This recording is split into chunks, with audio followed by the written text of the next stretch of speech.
კი გამაფრთხილ ერთი უკმაჭამე და მერე თქვიო, მაგრამ არ შემიძლია. გამარჯობა, მე ვარ მარკო. მე ვარ ნინო. დღეს უნდა გავაკეთოთ ძალიან გემრიელი, უნაზესი ტირამისუ. ხო, ამას ძალიან გემრიელი და უნაზესი არ ქვია, ეს არის რაღაც კარგი, მოდი დავიწყოთ კეთება და შენ გზადაგზა მე ილაპარაკე რა ქვია ამ ტირამისუს. ხოტბას გზადაგზა შევასხამ. რითი ვიწყებთ? ვიწყებთ სიროფით. 150 გრამი წყალი გვაქვს და 270 გრამი შაქარი. ჩავასხოთ წყალში. ჩავყაროთ შაქარი. იმედია რეცეპტის ბოლომდე გადავრჩება. და ეს სიროფი უნდა მივიდეს 120 გრადუსზე. და ვისაც არ შეუძლია რომ გასინჯოს, არ აქვს ეს მოწყობილობა. თერმომეტრი თუ არ გაქვთ, ვიზუალურად დაახლოებით გაჩვენებთ როგორი ფერის და ბუშტუკები როგორი უნდა იყოს, როცა არის 120 გრადუსის სიროფი. კარგი, მანამდე დავარეზერვოთ კი არა და მოვამზადოთ ჩვენი კვერცხის გული, რომელიც არის 7 ცალი. და ასევე მოვამზადოთ ჟელატინის ფირფიტები. დღეს ფირფიტებით ვიმუშავებთ და არა ფხვნილით. აჰა. ფირფიტების ყოველთვის მეშინია მგონია რაღაც სასწაური უნდა. ერთადერთი რაც უნდა გავითვალისწინოთ ფირფიტების გამოყენების დროს არის ის, რომ აუცილებლად უნდა დავასველოთ ცივ, რაც შეიძლება ცივ წყალში, თან ისე რომ უნდა მთლიანად იფარებოდეს წყლით და ასევე არ უნდა გაიჭრას ხოლმე ფირფიტა. იმიტომ რომ მე იქიდან ის ჟელატინი გადმოდის და აღარ რჩება. ანუ ჩვენ ახლა რას ვაკეთებთ? ჩვენ ახლა ვდებთ ამ ჩემ ჟელატინს წყალში, რომ ეს გახდეს ფუმფულა ტიპი. თუ ჩავდეთ თბილ წყალში, ეს წყალში გაიხსნება და ჟელატინი აღარ დაგვრჩება. თუ გავჭრით, ისაც გადმოვა და დარჩება წყალში ჟელატინი და აღარ იქნება თვითონ ფირფიტაზე არაფერი. მოკლედ ძალიან ძნელი ყოფილა. არ არის ძნელი. შეიძლება ფხვნილიც გამოვიყენოთ. არ არის ძნელი. ფირფიტა ჩადეთ ცივ წყალში, ისე რომ სულ მთლიანად იფარებოდეს. თუ არ დაიფარება, ის მერე რაღაცნაირად მოხმება და ის არ იქნება გახსნილი. ჟელატინი გვჭირდება 8 გრამი აქვე გეტყვით. დიახ. 7 კვერცხის გული გვაქვს ლამაზი. და აუცილებლად შემოურიე, ან გინდა ხელის სათქვეფით, მიქსერით უცებ იმას ქენი, რომ გაერთიანოს. ეს დუხს უკვე ნერვიულობს. კარგი, შენ ნერვიულობ თორე, ეგ არ ნერვიულობს. ეხლა მოდი, აი გასინჯე და მიხვდები შენ თვითონ რომ ჯერ არ. უნდა ბლანტად ამოდიოდეს ბუშტუკები. ეს ხო ნახე სწრაფად ამოდის, ეხლა პატარ-პატარა ბუშტუკები. ეს ცოტა დიდი ბუშტუკები, ეს ბლანტად უნდა ამოდიოდეს და სკდებოდეს. აი ჩადე. ჩადე. ხო, ესე. ირიბად თუ გინდა, მაგრამ პირდაპირ. აქ მე დაყენებული მაქვს ახლა ეს 120 გრადუსზე და 97 18. მეტიც იქნება, მაგრამ ნახე 110-ზე შეიძლება სწრაფად ავიდეს და აი მე 110-დან ზევით ადის უფრო ნელა. აჰა, კაი. ამიტომ აცადე ჯერ იმას. რატომ ვადუღებთ წყალს? ხო, აი. კი არა და სიროფს. რატომ ვადუღებ? მე დაგისვე კითხვა. იმიტომ რომ უფრო გემრიელი გამოვიდეს. არა. იმიტომ რომ კვერცხი თერმულად დავამუშავოთ. კი, კვერცხი თერმულად უნდა დავამუშავოთ, რომ არ შეგხვდეს რამე სალმონელა. ერთი ცუდი რაღაც უნდა ვიკითხო. იკითხე. სადაც კაფეებში ტირამისუს ჭამთ, თერმულად არის კვერცხი დამუშავებული. ორი ვარიანტია. ან გაგიმართლა და თერმულად დამუშავებულია, ან მეორედ გაგიმართლა და უკვე პასტერილიზებული კვერცხის გული აქვს შეძენილი, რომელიც იყიდება სპეციალურად ესეთ ქილებში, აი როგორც რძის ბოთლია წარმოიდგინე და იყიდება უკვე მარტო კვერცხის გულია იქ და იმას იღებ. მესამე უკვე აღარ გაგიმართლა და სალმონელა შეგხვდა. ორი ვარიანტია კიდე იმის როგორც შეიძლება დავამუშაოთ კვერცხის გული. ერთი რომ გავაკეთოთ სიროფი, რომელსაც ახლა მე და შენ ვაკეთებ და მეორე შემოვდგათ ორთქლის აბაზანაზე. კვერცხის გული და შაქარი გავაერთიანოთ და 60-80 უნდა ავიდეს ხოლმე ითვლება რომ 80-ზე უნდა ავიდეს რომ უკვე კვდება. კვერცხის გული მკვდარი სალმონელი. კი, არის სალმონელის ბაქტერიით. კარგი. აი 104-ზე ავიდა ამასობაში. ხო, და თქვენც ალბათ სანამ შეგაშინებდათ ქალბატონი ჩემი და ალბათ ესე უცებ ჩაყრიდით, ათქუფავდით და აკეთებთ. ბევრი ახლაც ეგრე აკეთებს. ბევრი კიდე კვერცხის გულთან ერთად კვერცხის ცილას აცურებს, რომ უფრო მეტად ფაფუკი გამოვიდეს და მე კიდე გეტყვით, რომ ფაფუკი რო გამოვიდეს, მაგისთვის უნდა დავამატოთ მე ამოყვანილი ნაღები. ამოდი. კარგი. აქ ახლა ჭრა გავაკეთოთ თუ 118 გრადუსამდე ვილოდოთ. მაშინ სანამ ეს დუხდება და როგორი ბლანტ ბუშტუკებს გაიკეთებს, ხომ არ მოგვიყვებით ტირამისუს წარმოშობის ისტორიას? ტირამისუს დაბადების ისტორია არის შემდეგნაირი. დაბადების შექმნის. იტალიაში, ვენეციის გვერდზე ერთ-ერთ პატარა კაფეში მუშაობდა ფრანგი მზარეული შეფ კონდიტერი. არ იყო, მაგრამ შეფი იყო, მოკლედ ის კონდიტერი იყო თუ არ მახსოვს. ხო და როგორც ამბობენ, ეს დესერტი შეიქმნა სპეციალურად მსუბუქი ყოფაქცევის ქალებისთვის, რადგან აი ამ კურტიზანი ქალებისთვის. კაფეს მოპირდაპირე მხარეს იყო სწორედ ესეთი დაწესებულება, სადაც ეს ქალბატონები მუშაობდნენ. მუხჩაუხრება, შრომობდნენ. და ამ შეფს ეწოდებოდა მუხჩაუხრების შრომა. დიახ და გადაწყვიტა, რომ ესე იგი სჭირდებოდათ ამათ ესეთი ენერგიით სავსე კალორიული და ცოტა ალკოჰოლით გაჯერებული დესერტი, რომელიც ერთი ასე ვთქვათ, ლუკმით დაანაყრებდა და სპეციალურად მაგათთვის შექმნა ასეთი მოუმატებდა და ხასიათი სუყე და არომატიანი და თან ალკოჰოლით გაჯერებული დესერტი.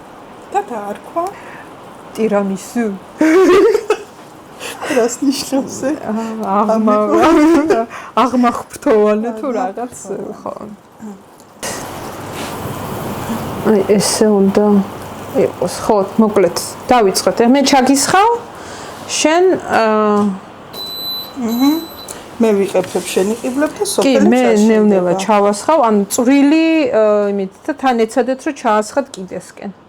თუ ზედარ შეგესხათ და ცოტა სტემში. კი.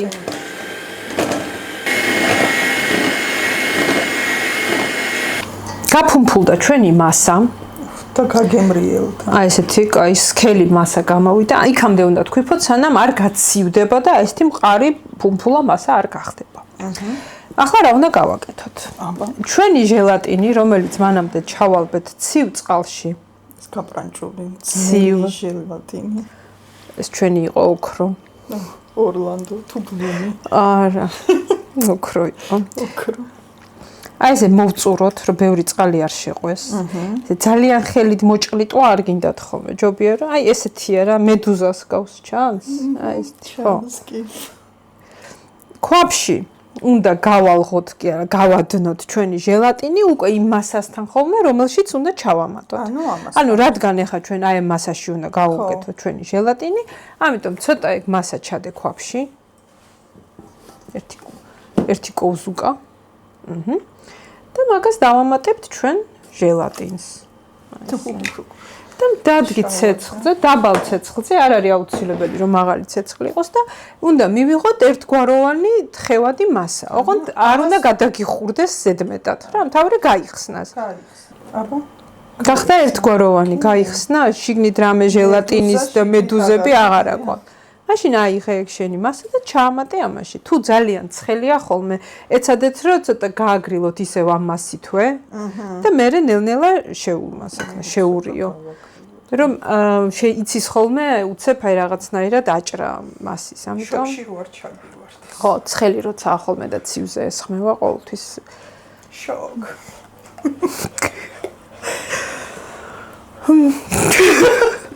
დაამატე. არა, მგონი შოქში არ ჩაგვივარდა შოქში. არ დაგენანოს ყველაფერი რაც იყო ჩამოუშვი, რომ ჩვენ ჟელატინი ქვაბში არ დაგვრჩეს. არ დაგვრჩეს. ჟელატინის გარეშეც შეიძლება ამ ყველაფრის გაკეთება, მაგრამ იქნება ცოტა უფრო რბილი და ისეთი უფრო მეტად ნაკლები სჭირდება ხოლმე მერე ნაღები. უფრო მეტად ნაკლები ნაღები. ხო? ბავშვ, მათემატიკური ფორმულა. ეს ახლა შემოვურიოთ ესე ერთგვაროვანი გავაკეთოთ. და ახლა რა უნდა გავაკეთოთ კიდე? ეს მასა გვაქვს უკვე ჟელატინიანი. ხო. უნდა შევურიოთ ამაში კრემ-ყველი კი არა და მასკარპონე, თუმცა მასკარპონე თუ არ გაქვთ, კრემ-ყველიც შეიძლება გამოიყენოთ.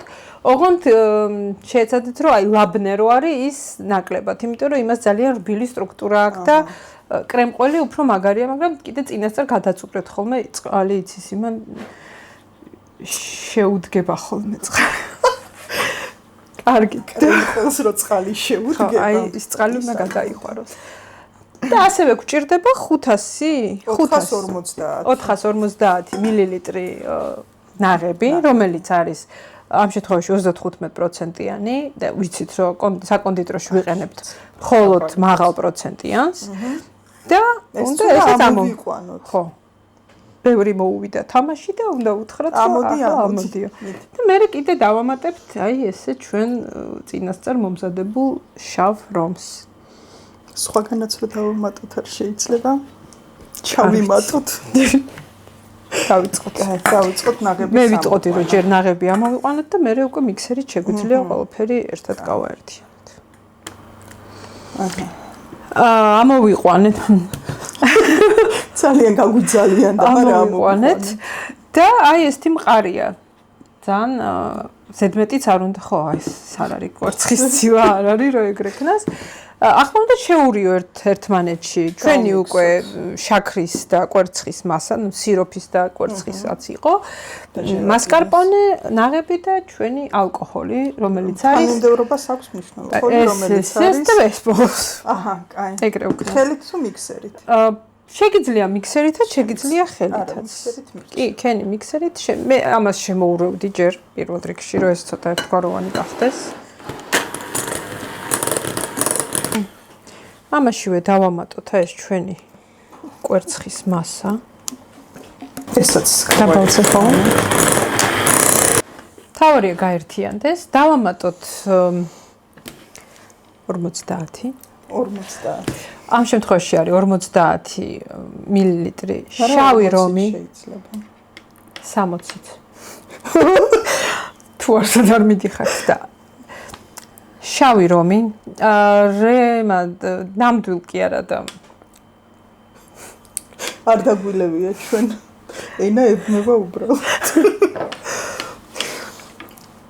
რემან რეცეპტში, რომელიც არის ძირძველი კურტიზანებისთვის დამზადებული. კი. მოდი მანდაც ვიწყვი კიდე რომ ერთ ზოგ კაფეში ამბობდნენ რომ ქალებისთვის კი არ გააკეთაო ესო, კაცებისთვის გააკეთაო რომ მეტი ენერგია ქონოდათო. თუმცა არ ვიცი, რომელსაც გინდათ იმას დაუჭერთ. რა უნდა მეთქვა, დავავიწყოთ უმატებენ მარსალას. და ეხლა რომ მქონოდა ჩვენც დავამატებდით. მარსალა რა არის რომ? მარსალა არის იტალიური ღვინო. სპეციფიური გემო აქვს, თითქოს ცოტა მლაშეა. ძირითადად გამოიყენება ხოლმე სოუსებში, სამზარეულოში აკეთებენ მაგ ღვინით სოუსებს და აი ტირამისუშიც მარსალა არის აძლევს. აი ცოტა ოდნავ იკბინებასავე. უნდა გასინჯო, ეგრე ვერ იტყვი, რომ აუცილებლად უნდა გააკეთო ჩვენ ახლა გვაქვს შავი რომი. თუ არა გაქვთ მარსალა და შეიძლება ყველა ოჯახში მარსალასი არ გიდოს. ხო, გააკეთეთ შავი რომი. რომით ამოვურიოთ. ნაღები ყოველთვის შეიყვანეთ კრემში ძალიან ნაზად, რომ ეს ჩვენი ფუმფულა ნაღები არ ჩამოვარდეს. არ ძლივს ამოყვანილი ნაღები, რომ ისევ არ ჩავიდეს. კი, არ ჩავიდეს და არ თქოს კი უკვე შევჭამე და ეხა ჩავალო. всё, ალბათ. კრემი მზად ყავს. აი სასწაული ტექსტურა ახლოს რომ მიუტანო და შენობა. ოჰო, ნახეთ რა ყოლია. კრემი არის აი ხავერდოვანი. ფაფუკი და ხავერდოვანი. ჰაეროვანი. ჰაეროვანი. და ახლა რას ვაკეთებთ? ახლა თავარ მოქმედებაზე გადავდივარ. კი ბატონო, ახლა უნდა დავიწყოთ მონტაჟი, აწყობა. ავაწყოთ ტირამისუ. ტირამისუ იწყობა როგორც იცით, სავოიარდის ჩხირებით. ტადა! იმედია კარგად დავამონტაჟებ ყველა. ვნახოთ რამდენად კარგად ვიცი მონტაჟი. და გვჭირდება ძალიან მნიშვნელოვანია კარგი არომატული ყავა. ამერიკანო. რომელშიც უნდა დავამატოთ ალკოჰოლი. ახლა უნდა გადავიდეთ ტირამისუს მონტაჟზე. მაგისთვის გვჭირდება უკვე ჩვენი კრემი, სავოიარდის ბისკვიტი, ასევე ყავა, რომელშიც არის 500 მილილიტრი ყავა, ამერიკანო ამ შემთხვევაში, იმიტომ რომ არომატული უნდა იყოს. შეგიძლიათ ესპრესოს დაამატოთ წყალი, მოკლედ ამერიკანოა მაინც. და დაახლოებით 30 ან შეიძლება ცოტა მეტი მილილიტრი ისევ შავი რომი. აი ასე. საჭესთან ვარ ვიყოთ? კი ბატონო. და ახლა უნდა დავიწყოთ მონტაჟი. ყველაზე საინტერესო პროცესი. ეხლა აწყობისას რა უნდა გავითვალისწინოთ, რომ ძალიან არ უნდა გადაგვისველდეს ჩვენი სავოიარდი. მე რუსული მიყავს. ჩაბუჟებული რო არ იყოს. ამიტომ როგორ ხდება წესით? უნდა ერთი მხარე ჩააწო, მერე მეორე მხარე ჩააწო, ამოიღო და დადო. კარგი. და ესე რო ჩავა.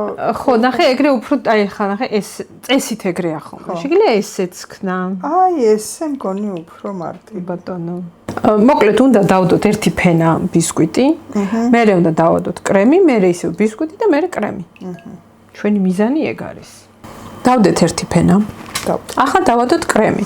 კრემი შეგვიძლია ჩავდოთ საკრემავ ტომარაში და ეს რაღაც მაგრამ ჩვენ ზარმაცებ. განსაკუთრებით მე. ვაკეთებთ სწრაფად. გათვალე რომ შუაზე გაყო. ახლა მეორე ფენას. იგივე პრინციპით, კი, ისევ ესე. დავახჩოთ. ძალიან არა. და დავდოთ. დავადეთ მეორე ფენაც და ახლა კრემი. ნახევარი როგორც. მეორე ნახევარი.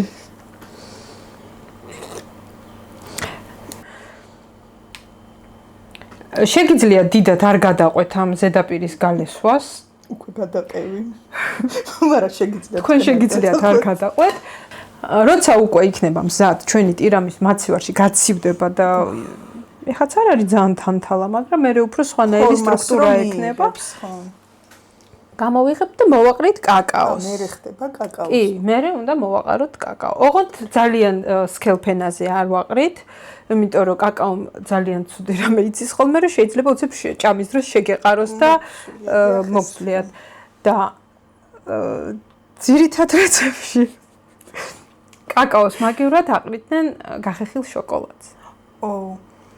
შეგიძლიათ შოკოლადი დაახეხო, თუ გინდა.